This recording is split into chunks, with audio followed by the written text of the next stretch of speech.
नमस्कार दोस्तों, मैं हूं संपत धाकड़ और आप देख रहे हैं वॉइस ऑफ छाबवा।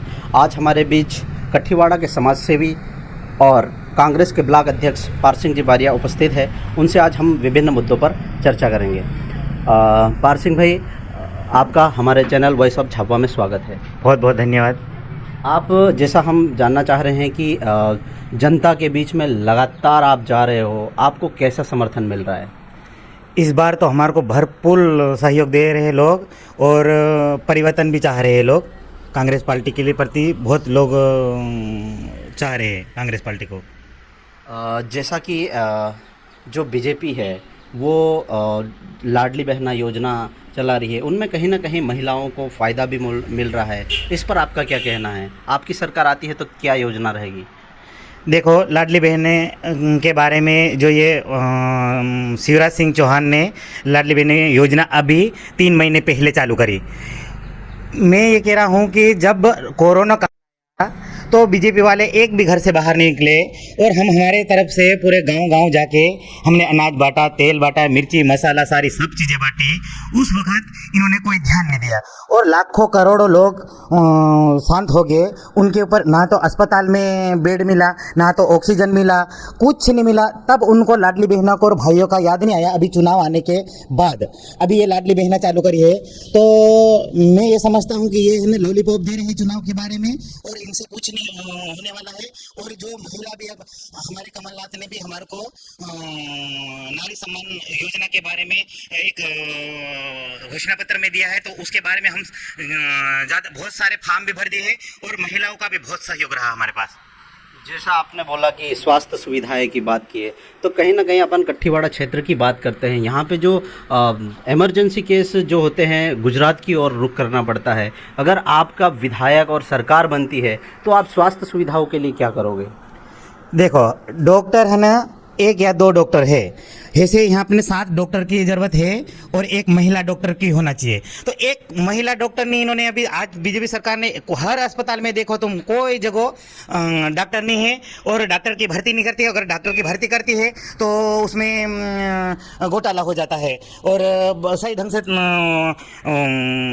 डॉक्टर की भर्ती नहीं हो रही है। और इसलिए डॉक्टर कम होने के कारण अपने यहाँ के सारे सब लोग हैं, छोटा उदेपुर, बड़ौदा और अहमदाबाद। आज ये आपको मैं बताना चाहता हूँ कि अगर बीजेपी सरकार अच्छे अस्पताल बनवा देती तो आज अपने यहाँ श्रीमती सुलोचना रावत बॉम्बे हॉस्पिटल में जाके वहाँ जाके भर्ती नहीं होती। पहले उनको बड़ौदा भर्ती करा, बड़ौदा से फिर वह अपने बॉम्बे भर्ती करा, आजकल वो अपने इंदौर अस्पताल में भर्ती है।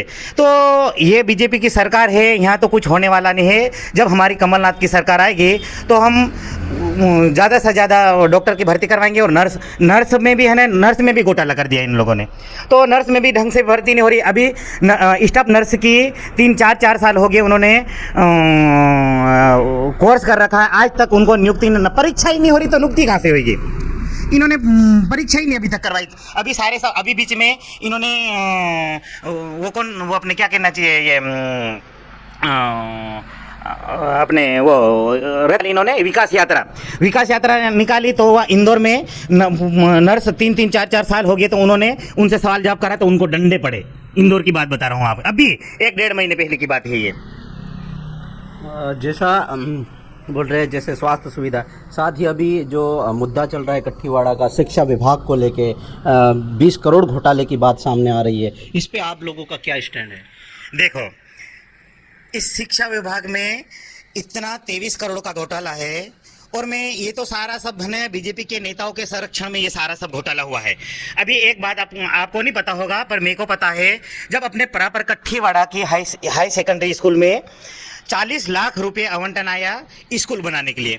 अब उसका है ना ऊपर से छत तोड़ दिया और ऊपर से वो छत इतना भर दिया और जैसा था वैसा के वैसा पानी वापस गिर रहा है। तो ये सारा सब है ना अपने यहाँ बीजेपी नेताओं के संरक्षक में ये सारा सब भ्रष्टाचार हो रहा है। जैसा बात करते हैं शिक्षा घोटाले की, तो उसमें कहीं ना कहीं ऐसा लगता है कि ना ही बीजेपी से कोई प्रतिनिधि ने आवाज़ उठाई, ना ही कांग्रेस ने। आपकी पार्टी की तरफ से भी किसी ने भी आवाज़ नहीं उठाई। इस पर आपका क्या कहना है? देखो, हम अभी है ना इनकी ये जांच चल रही है ना, इसलिए हम चुप है। जैसे जांच खत्म हो जाती है और क्या रीजन आता है वो देखते हैं, उसके बाद में जो भी दोषी पाएगा, अगर हमारी कांग्रेस की सरकार बनी तो ये सारे सब जेल की हवा खाएंगे, ये तो मैं गारंटी देता हूँ आपको।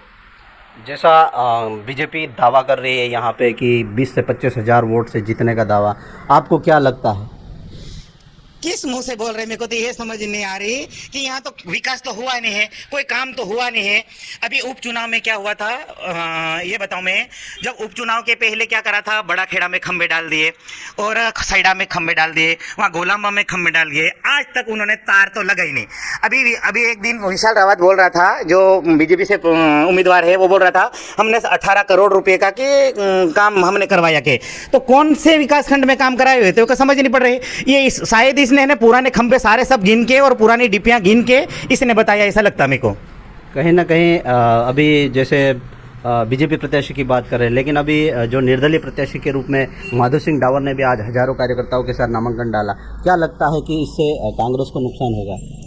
देखो, कांग्रेस से तो कोई नुकसान नहीं, कांग्रेस का कोई नुकसान नहीं है, और हमारी लड़ाई है ना कांग्रेस और माधो सिंह डावर की लड़ाई रहेगी। विशाल रावत तो तीसरे नंबर पे जाएगा, ये बात तो आपको मैं बता देता हूँ, क्योंकि हर कार्यकर्ता बोल रहे हैं अपने कट्ठीवाड़ा क्षेत्र के कि जो बट है, उदयगढ़ है, भाबरा है, सारे सब अमवा है, चारों तरफ के बोल रहे कि विशाल रावत फोन उठाता नहीं है। तो मेरे को ऐसा लगता कि हमारी लड़ाई माधो सिंह डावर और कांग्रेस की होगी, विशाल रावत तो तीसरे नंबर पे जाएगा। ये मेरी निजी बात बोल रहा हूँ मैं।